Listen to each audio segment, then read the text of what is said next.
So it's a pleasure being here.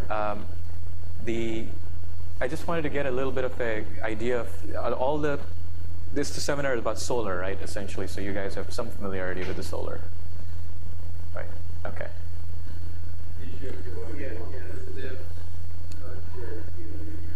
Oh, they have, okay. Well, then all this would be review. But essentially, I have, so let me just start with that.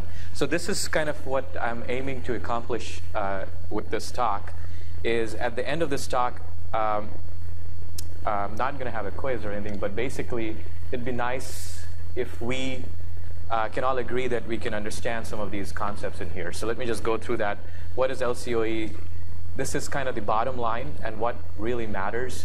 So you'll see all the jargon in solar in terms of cell architectures, in terms of cost models, modules, the bill of materials, everything, all the jargon fits into this one single parameter. And I'll talk a little bit more about that from a slightly different perspective than perhaps that what you have heard before. Also talk about the difference between cell and module efficiency and why. So at the end of this talk, I hope that that is something which is very clear. This is something which is not so widely illustrated in courses or during talk, and it's something very subtle and important. So there's a concept. So I'm underlining all the concepts here which will pop up, and hopefully that you guys will have a lot more familiarity with these at the end of this talk. So the first concept is a CTM concept, and then I'll talk about energy yield and how to maximize it. There are a couple of concepts there. One is called NOCT and TCE. So if you don't know that, that's perfectly okay. Hopefully by the end of the talk you would have some familiarity with that. The other thing which is really, really interesting here is that the number 4 point, which is the relative importance of efficiency, various cost levers, and energy yield in terms of their impact on the bottom line, which is the LCOE. So you have a startup idea or something, you're trying to figure out a company, and you get a great idea on how to reduce a cost, one of the costs in the supply chain. The question is is it really important? And that's what this number 4 would answer that, and hopefully that you'd be able to assess that if you innovate in a certain area, what is the impact of that innovation in terms of the bottom line, which is the levelized cost of electricity. Right? I'll talk about very basic solar cell architectures in silicon. This is where it starts to become more device physics oriented, very high level. It's quite interesting what silicon architectures have evolved from towards what, and how it's actually tracking the efficiency over last, say, 30 years of solar. And then number 6 is where I expect that at the end of it, you'd have some idea of tools that are required to do basic solar cell efficiency improvement. So if you are in a solar cell company, these are the tools that you would use to actually improve the efficiency. I'll give some brief synopses and definitions and some concepts around that. I'll show a very simple process flow to the simplest industrial solar cell. Industrial solar cell is as opposed to a lab solar cell. There's a big difference between lab solar cells and industrial solar cells. So you can see that efficiencies lag by dramatic amounts between those two applications. In lab, you can show 25.5% efficiency, whereas in industrial, the same process would be, say, 20% or 21%, right? And I was just talking to Krishna about this, actually. Solar industry is quite different in that sense, that the difference between concept, an innovative concept, a novel concept, and the manufactured technology is tremendous, because there's the manufacturing in solar has been squeezed down to pennies. So in order for a technology to compete with those pennies, you've got to be, it has to be fairly mature material set and reliability, essentially. That's the key thing. Okay, and then last part of it, which is probably going to be about a third of this talk, is going to be on Solexel's disruptive technology. Okay? So please feel free to interrupt and ask questions. I like that kind of style, so it's actually more fun and less boring for you guys. So what really matters for solar energy is LCOE. There's 3 components under it. I'm going to talk about each one of them: the cost, the efficiency, and the energy yield. So the cost and efficiency, you guys have probably good familiarity again with. Energy yield is something which I've found that it's not so heavily emphasized, but it's a very important lever which impacts LCOE. So I'll spend a little bit of time on what goes under defining energy yield. Okay. Solar market and growth, I'll keep this really short. It's customary to put that slide, so I have that here. There's only 2 slides in there. Then I'll talk about solar cells, which is device area, process, and then Solexel. Okay. All right. So LCOE, the bottom line of energy. So what really matters is LCOE, levelized cost of electricity. Why? Because it helps compare different energy sources. So if you're trying to compare solar, the one thing which is unique about solar is it does not compete within itself in terms of different technologies in solar. It's competing with other industries, which are fossil fuel industries, right? So that's a really important distinction. And that's why you have to have a metric which is able to compare between different energy sources. And I'll show how all jargon really fits into this metric in a second. For example, to give you an idea, other non-solar LCOEs like fossil fuel technologies, which is relevant for PG&E bills and et cetera, they go from 10 cents per kilowatt hour to 35 cents per kilowatt hour, right? And the units of LCOE is the cost divided by the energy, so cents per kilowatt hour. Okay. So a very simplistic view of this is that if you were to go out today and buy a solar panel, you will probably be guaranteed that you'll have it functional pretty reliably for about 25 years. Right? So what is your LCOE? What is your cost of electricity that you'll compare against the 10 or to 35 cents that you pay on the PG&E bill? Right? The way to do that is you'll see that what is the total cost that you incur in installing that over 25 years, which has 2 components. One is the cost of installation and all the things that should come with that, and then maintenance cost over 25 years. It's a much smaller fraction of it, but that needs to be incorporated in that. Right? And then total energy that you'll harvest over 25 years from that. Right? So it's fairly simple. Before I go into what is involved with that LCOE, there's 2 concepts. There is a concept called one sun, okay, in solar world, which is pretty common, and that refers to an intensity of 1,000 watts per meter squared, or 100 milliwatts per centimeter squared. Okay, same thing.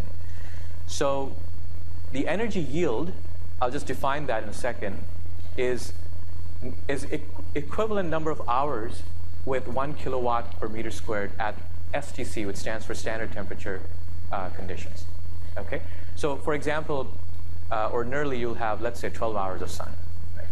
But even if you're actually getting 12 hours of sun, that does not mean your energy yield is 12 hours, because it has to be the STC condition. STC condition is defined as nominal operating temperature, room temperature, and normal incidence, and at a certain intensity, right? Which is 1 kilowatt per meter squared. So you could be having 12 hours of sun, but if it's coming at an oblique angle in the evenings, you have to take a fraction of that in terms of calculating the total number of equivalent hours. So this is kind of the very simple formula: installed cost plus maintenance cost, and then this is the power output at standard temperature and condition times the energy yield, which is number of hours in 25 years that you have this condition. So pretty clear? That would be the total number of total energy that you'll harvest in 25 years. Energy divided by time times the total number of time at this condition. Right? Okay, so how does these 3 components, which I was emphasizing earlier, play into this LCOE metrics? The lower cost, oops, I think I just bumped that.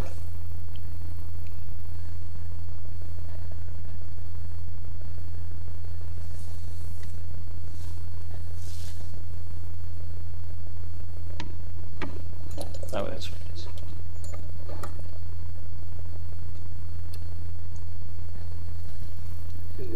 Okay, so the install cost plays into lower cost. There's the efficiency part, which is fairly clear. And again, this is not cell efficiency, but module efficiency.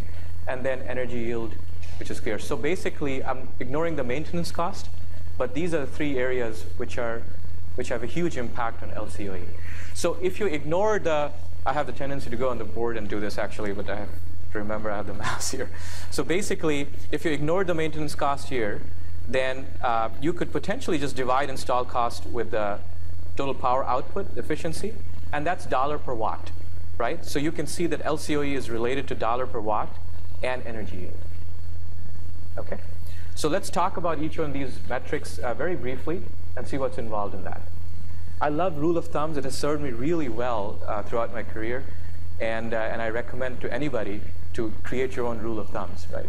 So basically, one of the rule of thumbs here with this is that if you have installed capacity of $2 per watt, and you have 24 hours a day of energy yield, which is impossible unless you're on a binary star system. But basically, if you did, then your LCOE would be about 1 cent per kilowatt hour, right? So now you can scale everything. If you're at $1 per watt, your LCOE would be ½ cent per kilowatt hour. If instead of 24 hours, you're getting 3 hours in France, for example, which is what it is, then you can scale it by 8 times more expensive. So it becomes half times 8 or 4 cents a kilowatt, right? So having these rule of thumbs is really good to get intuition around these. I'll sprinkle them all around this whole thing, okay? What is energy yield? It actually captures non-idealities from standard testing condition. You always measure efficiency at the standard testing conditions, right? But in the field, when you install the panels, there's all sorts of non-idealities, and that's what's captured in energy yield. Okay, so cost. So I order a panel and put it on my roof. What is the cost that I'm paying for that panel? Well, there's 4 components. First, if it's silicon, you have to create the wafer. Okay, so there's wafering cost involved with that, which has 3 components, which I'll talk about in a second. Then once you have the wafer, you actually make the solar cell on top of it. So there is the cost involved in processing the solar cell. Then you put it in a module, which is essentially packaging of it. And then finally, you install it on your roof or in a power plant. And there is a balance of systems cost around installation. Okay, so those are the 4 components of cost. Now, within the wafer cost, if it's silicon, then essentially start with TCS gas. I don't know if you guys are familiar with TCS gas. How many of you guys know epi-reactor? Epitaxy growth? Anybody? Yeah. Okay. So, in epitaxial growth, essentially, you feed in a gas, and then you create a crystalline material, essentially. And if you're doing silicon, then you feed in silane, and you get out the crystalline silicon. But TCS, it turns out, just trichlorosilane is a much cheaper gas, much cheaper, about 80x cheaper than silane. Right? So cost matters tremendously in solar. So essentially, what you have is these massive plants, which are called Siemens reactors. This was originally developed by Siemens, the German company. Now they're all in China, mostly. But essentially, they're these massive reactors where you feed in the gas, and out comes those little ugly-looking polysilicon blocks from those reactors, right? And that's what the polysilicon looks like. And then you grow ingots out of them, crystalline ingots, and then you saw them in wafer. Turns out that roughly 1/3 of the whole wafer cost is divided into each of these 3 segments. Okay? So when we started Solexel, which was 2007, about 5 or 6 years ago, it was a great business plan. Actually, the cost of installed solar was, anybody want to take a guess? Currently, I give you a hint, it's $1.57 a watt in Germany. But 5 years ago, any guesses? $7 a watt. So you can see the dramatic price erosion that has occurred in this industry. So we had a great business plan, which was disruptive at $2 a watt, right? And what would have happened today if that business plan was there, right? So, I mean, it was unfathomable that you were reducing the cost by 3x, right? And today it would have been completely useless. And this is one of the reasons of demise of companies like Solyndra and whatnot, where business plans revolved around $2 a watt or $2.50 a watt. So, fortunately, and this is, if you guys, some of you could go and join startup companies, it would be, you'll find that essentially you're in the business of creating constantly. There's no such thing as you had an idea and you pursued it.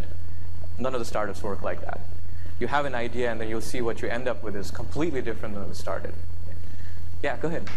I remember Jimjar was just giving a talk over on the other side of campus before this, and he was showing a graph of this sort of like drastic drop in prices. Right, right. And one thing that I thought was, so there was obviously, I guess, like one of the things was the silicon feedstock prices dropped a lot. And another thing, it looked like the margins that people are taking are getting smaller and smaller. That's correct. Could you talk a bit about that? Is it just that people are pushing more volume, so they need less? Yeah, yeah. Okay. Actually, you're absolutely right. I'll show, actually, let me just jump to that. That's the next plot here. So this is just the pricing, right? So it has cost component and margins component built into that.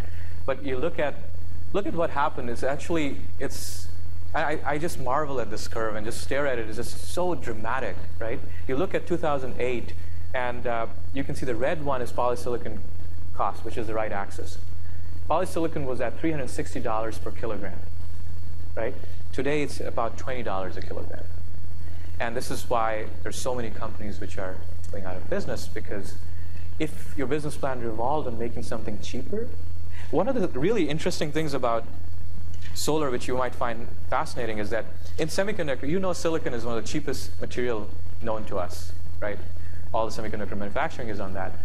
But in solar, it turns out it's the most expensive component, and that gives you an idea of, how dramatic the cost benefits are. So to go back to your question, essentially, the margins have shrunk. There was in $360 a kilogram. There were tremendous margins. It probably took them $40 or $50 to produce it per kilogram, but they were charging $360 for that. Today, they're charging about $20 a kilogram, but they're producing it at $18 a kilogram, right? So you can see both cost erosion and margin erosion. And that's primarily because the capacity has gone up so dramatically, and there's tremendous competition. So competition is what's driven this margins down, essentially. Okay. So essentially, one of the key things that you'll notice here, let me just go back to this for a second, is that if you look at the industry floor, it's people projected at about $1.25 per watt. What does this mean? What does this number mean? So if you have a normal house and you want solar panels on it, you'll typically need about 5 kilowatts. That's the standard typical house, right? So if the cost was $2 a watt, you'll have to expend about $10,000 to put the panels on. 4 or 5 years ago, you'd have to do that for $30,000, and there were subsidies around that. Now the subsidies are kind of wearing away. So if the industry cost is about $1.25 per watt, which is industry floor, then for 5 kilowatt panel, you'd have to expend roughly about $6,000 to $7,000. Right? It's pretty cheap. If you consider your electricity bill in that house, let's say $200 a month, right? Then about 3 years time frame, you'll make up for the cost of installation. And you'd have electricity for free for next 22 years because it's qualified for 25 years.